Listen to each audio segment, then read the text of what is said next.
Welcome back to the show. I'm talking to 1998 Super Cup winner with Chelsea, Dennis Wise. Your son Henry joining you on the podium as you collected the trophy in 2000 for the FA Cup. A lot of media backlash after that one. I don't think the people or the players made any complaints about it, but there's a lot of reports about that. There was in England, you know. I think it was more the fact that it was health and safety. And Health and safety? Health and safety. We got a letter from the FA basically saying that it won't happen again and it's not possible for it to happen again. It was a spare the moment thing that myself and all the others decided. Roberto Di Matteo, Gus Poyet, Frank Leboeuf, we wanted to share it with our kids. So we decided to take all the kids up there and pick the cup up with them and celebrate. And there was no harm in it. It was just the fact that after it happened, we received a letter and we've done it once and no one else can do it, so so be it. Well then, at least you managed to do that then. Correct, yeah. Tell us about your kids. I've got Henry who's 13 and Henry is at QPR at the present moment. He's doing very well and he wants to be a footballer. I've not been the person who's pushed him into it. He just decided at about 6.5 that he wanted to play football and he's quite good at it. He's different from me. Don't think he's a little terror in midfield, no. He's very elegant, he's got some great touches and he scores good goals as well. So he's got a chance, but he's got a long way to go. We argue a lot over things because sometimes it's hard for a father to tell his son when his son looks at his father and don't really want to listen sometimes, but he'll listen to his coach. So, but I give him good information. How do you feel about that? Because obviously you played the game and you played the game well, and you're trying to connect with your son and say, hey, listen, I know this better than anyone else, not your coach and everyone else. How do you take that? Yeah, it's sometimes difficult, and we argue, and he gets upset, and then he realises after, it's obviously, I'm only trying to do this to help you, mate, that's it. You know, I'm not trying to do it for any other reason. And he can learn, and he's quite advanced in the way that he plays and the way that he understands things, because I've helped. He actually argues, but I actually think sometimes he takes it on board, but it takes an argument to get it on board. You know, he's quite like that. And when they get to 13, 14, you're going to find out. Yes, I'm the telling hormones you. and all, yeah, correct. crazy moments. And they start to. He didn't argue me when he was 11, 10, 12. Just at 13 now, getting to 14, they just start to have their opinion on things. And I wouldn't do this and I wouldn't do that. So we argued. Then I have Amber. Amber's 9. She does gymnastics. She enjoys gymnastics and she does swimming. She's quite good at swimming. Ball coordination is terrible. So unfortunately, she ain't going to make it as a tennis player or anything like that.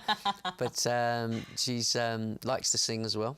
She's I always say she's my daughter. I think she's beautiful, but I was biased anyway. But a lot of people say it. And I have a 5-year-old boy, George. He's more like me. Wow. Yes, he's good or bad then? I'm not sure. Very, very strong personality. Okay. So he's tough. He's quite tough at his age. You know, he's very forward-thinking and bullish, but he's just now started to play football, and they've had to move him up to like he's 5, but move him up to about 6.5 because he's very, very knock you over, runs, chases, wants to knock people, wants to get the ball, and you look at him and think, wow. But yeah, no, he enjoys football. I don't know how he's going to do. I really don't. He's got a strong right foot, but not. I don't know.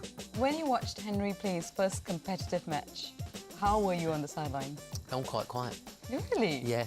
Wow, that's surprising. Yeah, no, it's because I know how a coach, I know how they work and I know how the system goes. So, you know, you get a lot of parents that want to poke their nose in and they want to shout and they want to speak to the coach or they want to speak to a young boy.